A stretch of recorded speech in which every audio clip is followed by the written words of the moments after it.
Start. Mr. Deputy Speaker, sir, at the outset, I would like to express my heartfelt thanks to you for having given me an opportunity to participate in this discussion on the demands for grants of the Ministry of Agriculture. Sir, this government is going to complete its 2 years term on 19 June 1993. In the last 2 years, have been closely watching how this government is taking keen interest to help this unorganized sector. This is the major rural sector comprising about 70% of the population, but in all the three budgets which they have presented before this house, I am sorry to say the government has not shown any keen interest. In the first budget, we demanded the government to agree to constitute a committee to go into pricing policy of fertilizers. Ultimately, a portion of the recommendations of the joint parliamentary committee which suited the government was accepted and the fertilizer decontrol was done. Now, I would like to say how this government has taken a callous attitude towards the farming community. In the last budget, various concessions were given only to the affluent sections of the society and not to the farming community, except a reduction of the excise duty on the tractors which are above 1800 cc and the tractors which are below 1800 cc have not been touched. Of course, the Honorable Finance Minister, while replying to the general discussion on the budget, had said that the Prime Minister is considering to give certain concessions as far as the fertilizer prices are concerned. All of a sudden, what made the government to reconsider the question of reducing the prices of fertilizers to give some concessions? It is because all these friends who have got various political ideologies have shown their bit of mind and said that this time they are going to move a cut motion to see that the government agrees to reduce the fertilizer prices.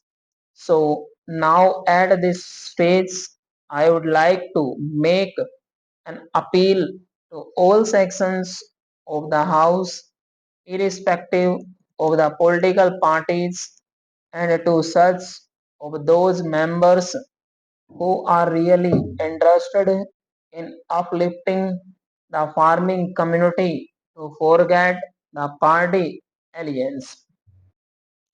At the time of voting, every one of the ruling party members is also equally interested to see that his farming community is given its proper due share. The central government claims to have removed all shackles through the new economic policy, market economy, liberalization, delicensing, amendment to the MRTP Act, etc. But they have done it only for the industrial sector. Some of those people have been really enjoying the benefit for the last 5 year plans for the last 47 years after independence. But all these structural reforms or the economic reforms or the export policy changes or whatever they may be, they are only having an eye towards those people, and these changes have been made for those people. I would like to ask this government what are the types of structural reforms they have thought over for the farming community. You are amending the MRTP Act. The industrialists can make any amount of investment. The industrialists can make any amount of profit.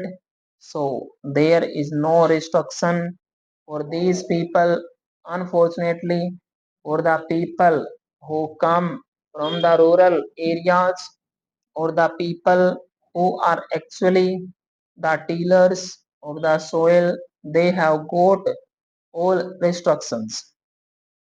They cannot hold land more than 10 acres or whatever it may be. Land Reforms Act has been implemented, and in some states there may be a little bit of lapses. I do not want to enter into that controversy at this stage. There is no ceiling on income so far as these compressed sections are concerned. There is no ceiling on income as well as no ceiling on urban land or the urban property, but you have enforced ceiling on agricultural liability property because they are not the organized people. About lending also, I would like to make a mention. Farmers have to go from pillar to post. Various types of financial institutions have been created for financing the farmers. But to what extent are we going to give the financial assistance? We have included the agricultural sector as a priority sector. Only 15% of the bank deposit is going towards the farming community. The agricultural sector contributes about 32% of the GDP, whereas the loan or the bank advance is only 15% for this so-called priority sector. So far as industrial sector is concerned, it comprises only 18% of the population, and their contribution in terms of GDP is hardly 26%. They get about 14% of the bank loan. Again, even to get this 15% loan, the farmer has to go to land development bank, central cooperative bank, rural cooperative bank, commercial bank, and so on. Stop.